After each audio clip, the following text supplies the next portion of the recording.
Now, our immigration system has been broken for a very long time, and everybody knows it. As Americans, we believe in fairness, the idea that if we work hard and play by the rules, we can get ahead. But too often, the immigration system feels fundamentally unfair. That was President Obama kicking off his immigration plan, the president signing his executive action in Las Vegas Friday that offers work permits and a reprieve from deportation to millions of immigrants. Joining us to discuss these developments is Frank Sharry, founder and executive director of America's Voice. Welcome to you, Frank. Thanks for having me. So this looks to be a standoff that could last for a while. What are the options that the Republicans have in their efforts to defeat the president's immigration policies?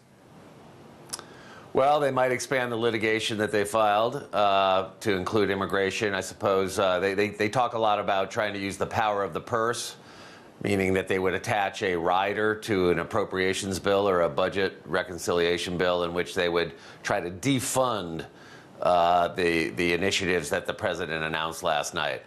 Quite frankly, it's not at all clear that they can do that, succeed doing that, unless they threaten or indeed shut down the government. And it's not at all clear that even if they do that, that'll work. So I think we may have a whole lot of sound and fury coming from the Republicans.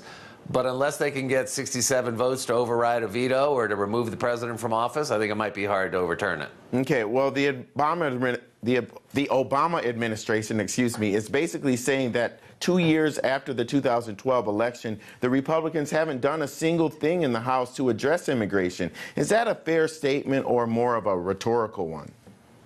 It's a fair statement. Look, I've been working on immigration reform for 25 years.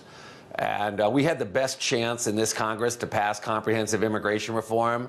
It would have been tough on enforcement. It would have brought in the best and the brightest, as well as needed workers throughout the economy within limits, but to serve our economic growth interests. And it would have put 11 million people, or most of them, on a path to legal status, and after a very long, arduous road of meeting criteria, possible citizenship. It passed in the Senate on a bipartisan basis, 68 to 32.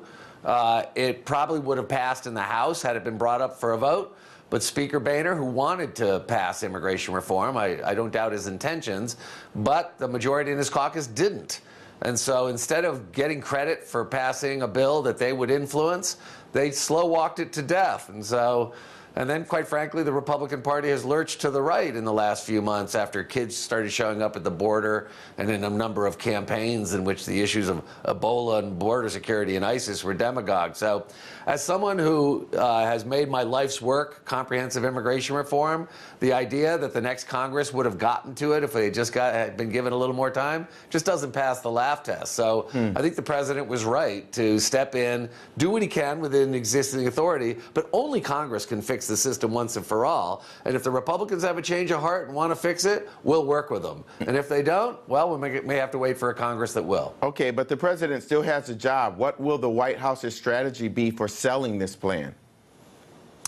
Well, he's giving a speech in Las Vegas today. I suspect he'll be on the road. And I think, there's going to be multiple fights. The Republicans are going to do everything they can to, as we say in Washington, kill it in the crib. So I think public opinion is going to be very important in this.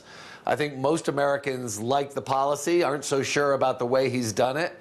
Republicans are mainly making a process argument. Democrats and advocates like myself are making an argument about we're making progress and it's about good people.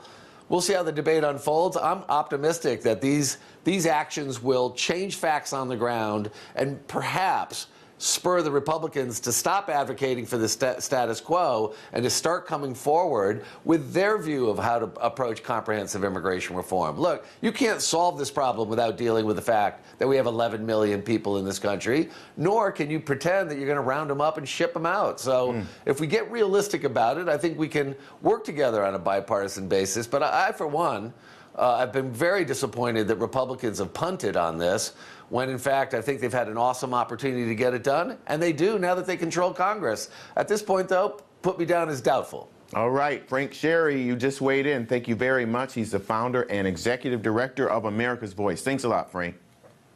Thank you.